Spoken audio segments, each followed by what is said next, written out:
Hello, everybody. Welcome to the Week 16 edition of the Black and Blue FF Preview, a breakdown of the NFC North. Man, what a battle it was last week. Minnesota had a good week, and Chicago had a good week.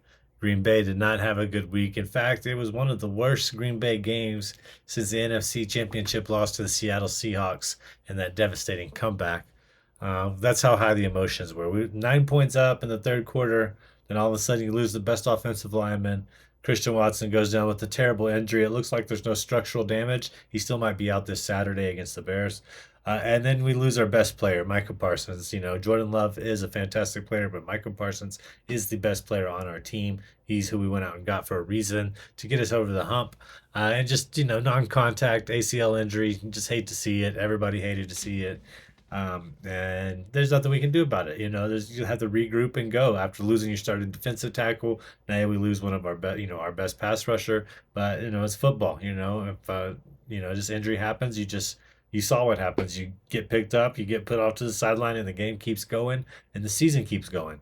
And it's Bears week, at Soldier Field. Not too many of these games left for the Green Bay Packers, so we got to really cherish these Soldier Field games outdoor. It's going to be cold. I was watching people pour out drinks and they would freeze before they would freeze in the cup they were pouring them in at Soldier Field. So, like Andy said last week, couldn't pay him enough money to go to that game, but people get paid to play football in it, and that's what's going to happen again this week. Just the 213th time these two teams have met. It's just football. Let's just call a spade, and let this be the NFL is comes down to Green Bay versus Chicago. The Bears, the Staleys, it doesn't matter. We're the Packers. We are the team to beat still, even though Chicago is first in the division. They are 5-1 at home, but they're 1-3 in the division. And you have this person with the legacy coming with him talking about Jordan Love. He's going to have Golden. He's going to have Dobbs. He's going to have Reed. The offense is still going to be good. Now, all that has to happen for the Green Bay to continue their success is the offense has to be unleashed, full throttle. We're going to have to outscore teams because we're not going to be able to end drives on third down with pass rush. It's just not going to happen, okay? We can make big plays on defense, of course. We can still get fumbles. We can still get interceptions. But the pass rush took a big hit because it was one of the worst pass rushes in the league last year. Without Micah Parsons, it's going to revert back to that. No disrespect to Luke Van Ness, Rashawn Gary. Those are great pass rushers, great football players, but Micah Parsons brought us to a different level. All right, so somebody will fill the void, but luckily the offense is still intact. Maybe Watson comes back this week. I don't know. Josh Jacobs looked unstoppable even though he didn't practice. So this week heading into week 16, you're going to start Jordan Love against the Chicago Bears defense. You're going to start Josh Jacobs. Just no two ways about it. When you get to the wide receiver room, you got to start Jalen Reed. So those are your three must starts on this team. Dobbs, if you're in a deeper league, or three wide receiver set, two flex league, he could probably be that fifth flex wide receiver if you needed him to be. Golden might start getting more snaps. It's something we're going to have to monitor. Love is good about spreading the ball around, though, so I think he returns to Dobbs a little bit more with so much on the season. Green Bay's not got the best advantage over several teams, but the truth is the Lions are only 2 games back. So Green Bay really needs to take advantage of this win. I expect Jordan Love to revert back to the quarterback we saw, not to the one we saw in Denver in the second half, okay, even though he had a touchdown pass. When we look at the defense, Caleb Williams playing too good to really trust the Green Bay defense with your fantasy football hopes. Okay, now McKinney, you're probably going to start. Nixon, you're probably going to start. Quay Walker, you're probably going to start. There's some great IDPs, but as a whole, Chicago's going to be really good this game. I expect them to play really well. I expect Williams to keep being the productive quarterback that he's been. You look on that side, Swift, you're going to start. Williams is going to have a good game. And I'll leave the wide receiver room to Andy because I'm not sure what's going to happen over there. I expect this to be a good rivalry. Saturday game, they flexed it to an evening game so the United States can watch this amazing, amazing rivalry, deep in history. One that we're fortunate to watch outside at Soldier Field, the iconic Soldier Field where Hallis has been, where Lombardi has been. It's just kind of an iconic spot. It's a shame that it's not going to be there anymore, but I understand.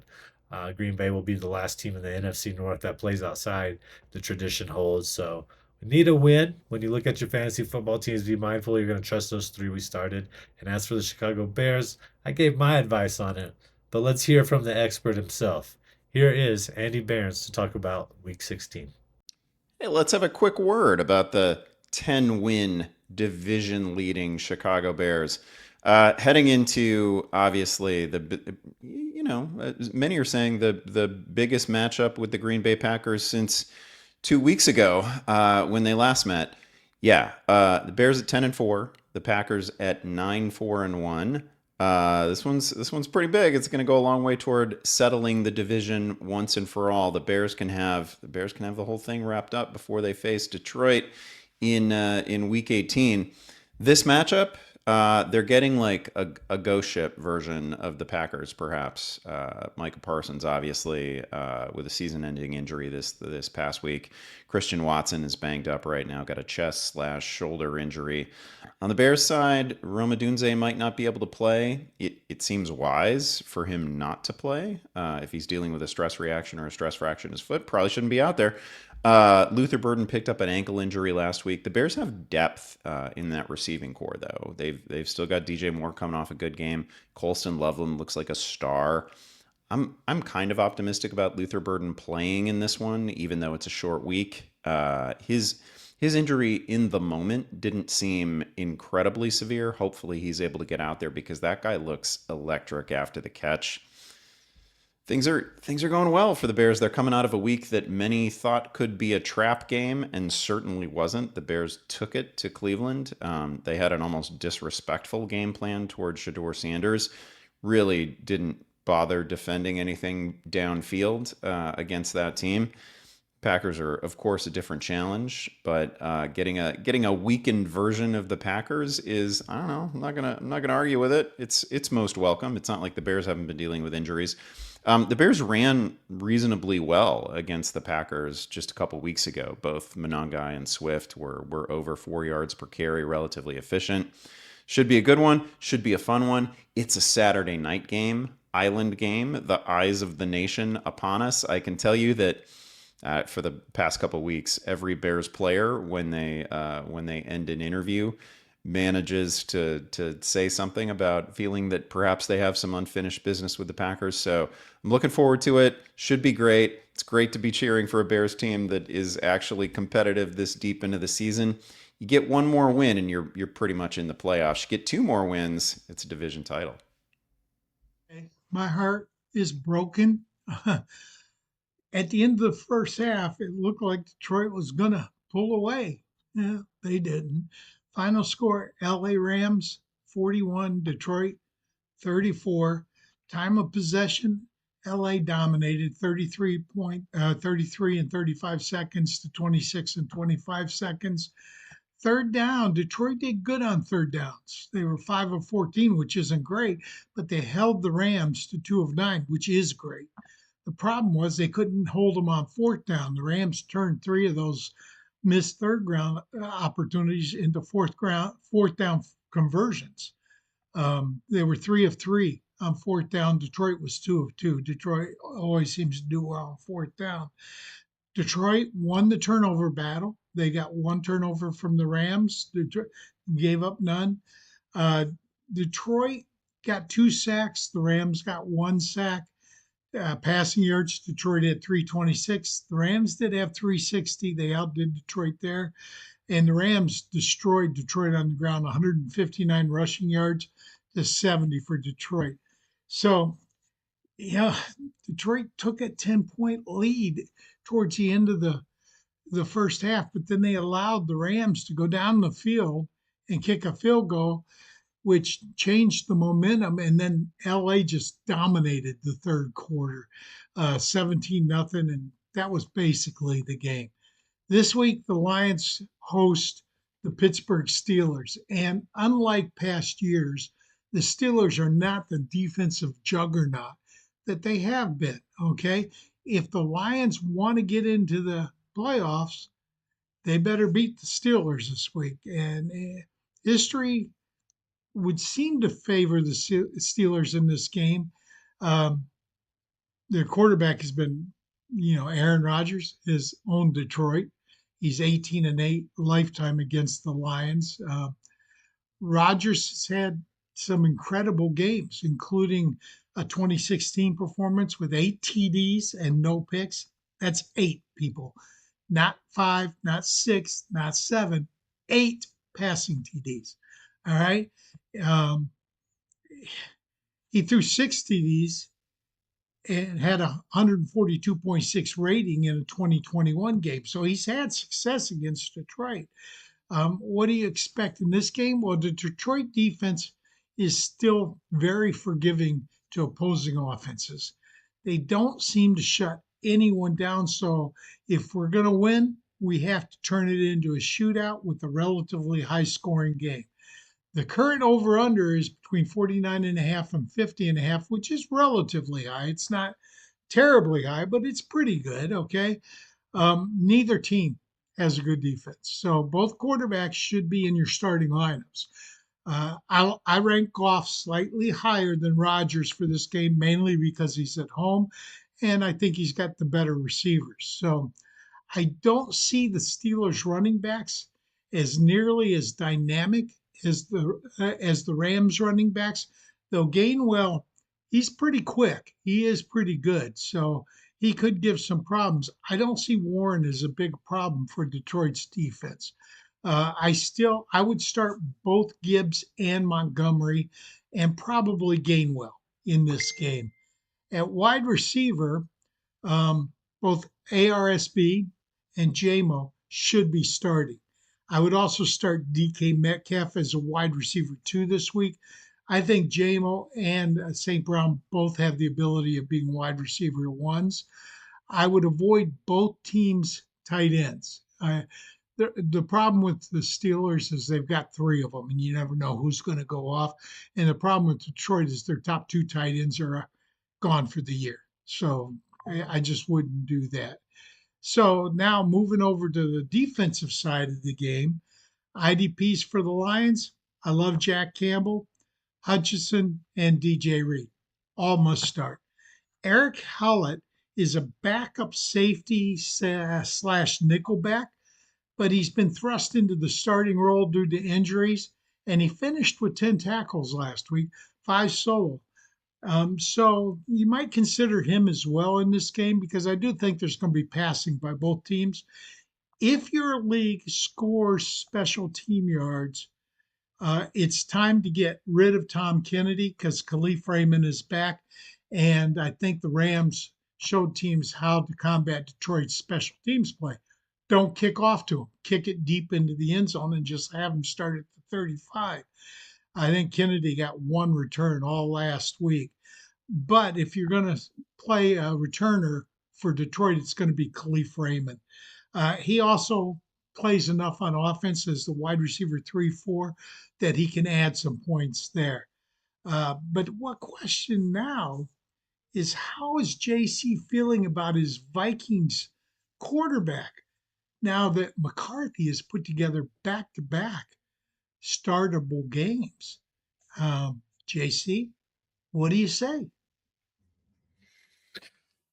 What's up, everyone? This is JC from the Sports Affiliation, and I am here to cover the Minnesota Vikings as always. And Greg, you're asking about what are my thoughts on JJ McCarthy this week. Well, let's real quick, let's get into a little JJ McCarthy right away from last week's game versus the Cowboys. So let me just pull this up real quick, and we will talk about it. So here we go. JJ McCarthy, second time he has the ball. Boom. Is deflected, batted, and intercepted. So McCarthy tipped it, and the extra. Nope. Go right off the edge here, and they're going to take McCarthy. Here comes Wilson right off the edge. First time he tried to throw the ball. And get that ball tipped straight up in the air, and somehow that allowed them to make that play. This is just, I'm going to say this right here. This is just something that McCarthy cannot clean up. He has continued to do this every single week where he gets his ball tipped right on the line. He throws it so flat that it either gets intercepted right away or gets tipped down. Now, if you go back and watch this game, Dak Prescott the next time, then on the next drive, when he gets the ball, he gets the same thing happens to him where someone comes in at him and he throws the ball up and over to his receiver, not directly at the defensive player that's in your face. So every single week When I say I want to see him growing and progressing, I want to see this right here going away, because this is absolutely unacceptable. And that right there, that right there, that look right there of him smiling and laughing after he gets the ball, that we get the possession on the first drive, we get the ball, Aaron Jones has a nice big run, and then McCarthy does what? He goes out and he throws an interception on a terrible throw. He has 11 interceptions on the year and 11 touchdowns on the year. He hasn't even played 11 games. This, to me, is something that needs to be fixed. Yes, we did get a win this week. Yes, the Cowboys played terrible. Their defense is not great. Yeah, they had some really good plays. Their front is pretty good and made McCarthy look pretty bad. But McCarthy had some decent, crazy throws that ended up being touchdowns. The one to Naylor, that's great, where you get your player hurt. You're lucky that you have receivers like that are so good that can make you look good. But no, I do not see this kid progressing in the right direction. He's played against two terrible secondaries. We just need to see him progressing. I'm telling you, this week will literally show us what he is. These last, I shouldn't just say this week. We have this week against the Giants, which is going to be, Jackson Dart show. He's going to have a good time. Vikings defense is going to have to slow them down. It's an away game, in New Jersey, outside. It's probably going to be cold. It's going to be interesting to see what JJ does in this environment. But then you come home, the last two games, and they're division games. You got the Bears and you got the Packers. It's going to be, these last three games are really going to determine what this kid is. I know Justin Jefferson is not going to hit probably 1,000 yards this year. And he's going to have to sit down and think about what he wants to do with his career. I mean, is he going to want to stay here? This is embarrassing. This right here, that look and laughter after an interception, that is unacceptable. So I just want to say, we need to see something from this kid. Like I said, we got to win this week. Cool, great. But I didn't see anything that really wowed me about him, or see anything that really showed me him progressing. I saw a lot of stuff on X this week about everyone praising JJ, as they always do when he does these little things here and there, but nobody is coming out and talking about the big flaws that are in his game. Watch how he throws the ball. He's always kicking his leg out crazy and turning his back to where he's throwing the ball. He gets very lucky, but the interceptions are showing, right? He's making huge mistakes in these games, and right away like that. And Dallas goes down and scores right away. We're lucky we won that game. Again, I'm telling you, this is just not acceptable. And I'm going to be one of the most real Vikings fans that are out there. I'm very real when it comes to this team, because I'm somebody who was not born in Minnesota. I've lived here for a lot of my life. So I'm very hard on this team, because, I'm somebody from the outside that came in and has watched this team, and some of it in their prime. Right. And it's hard to see when we have this team, such a great receiving core. Our defense is strong. And we're making these mistakes over and over and over again. And Kevin O'Connell finally dumbed this system down for JJ to be successful, for McCarthy to be successful. And you go out and you make this stupid mistake again right away at the beginning of the game.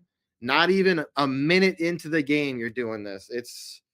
Yeah, okay. I'm glad you kind of cleaned it up and you didn't make any more big mistakes, but that was a huge one right away, and we can't see this anymore. We have to see that go away from his game.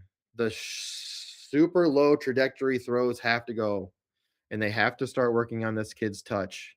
He has to learn how to dump it over these corners that are coming in, these defensive ends that are coming in. You have to figure it out. But we got the win. It is what it is. But like I said, from here on out, we need to see, these last three games are going to be the tough ones. These last two beforehand, these were easier games. These next three coming are going to show us if JJ can actually handle being, the head of this offense. Otherwise, we got to start thinking about what we're going to do. But only time will tell, like I said. Anyways, I don't really have much to say about players this week for fantasy. The defense, obviously, they're on the field a bunch. So, start your guys. Blake Cashman, if you're on IDP, start Blake Cashman. He's going to be, they're going to be running the ball a lot. So, he's going to get a lot of tackles. Start Van Ginkel. It's really the only two guys that I feel super, super strong about starting. Probably Will Reichard. If an outside game, it might be a little tough for him. If you really want to fire up JJ McCarthy, right now they have to do what they can to show this kid and let him kind of do what he can to show them what he has, right? And they're gonna let him go out there and basically succeed or fail. And in that, I think he's gonna have to throw the ball. So if you want to start him, start him. I really think they're gonna run the ball a lot more. It's tough, man. It's really tough to say who to start on this team week to week. I'm sorry, I'm not as much help there because it's been really hard to watch. This is not like last year. This is not like go start JJ because JJ has not, or Justin Jefferson has not been somebody you can start every week. It's been somebody that is probably really affected your fantasy team this year. Even Addison, man. He's had his ups and he's had his downs. Hawkinson has probably been one of the guys. I'd say you could start Hawkinson. He's been kind of the reliable guy right now who's getting the targets, where they need to be had. So maybe Hawkinson. But with that being said, Greg, this is how I feel about JJ, man. JJ McCarthy is definitely a project. And he makes some ridiculous mistakes, and that his throwing style is just really ugly. He needs a lot of work. Hopefully he can show us in these last few games if he's going to progress or not, but we'll see. We'll see what happens. Skull Vikings, as always, it's going to be a good game. I'm really excited to watch Jackson Dart, man. He's a fun kid to watch. And it'll be an interesting game. It'll be an interesting game. But anyways, thanks to y'all for stopping by, watching the Black and Blue Fantasy Football preview, the NFC North. Every single week we are here. It's me, it's Iggy, it's Greg Kellogg, and it is Andy Behrens, all covering the NFC North teams. And I am on the very bottom end of that, and it's been rough this year, but we're still having fun, and I appreciate everyone hanging out. Make sure y'all check out the website. Up here, hit that QR code. This is the sports affiliation. Like I said, I am JC. I'm out of here. Peace out, everyone.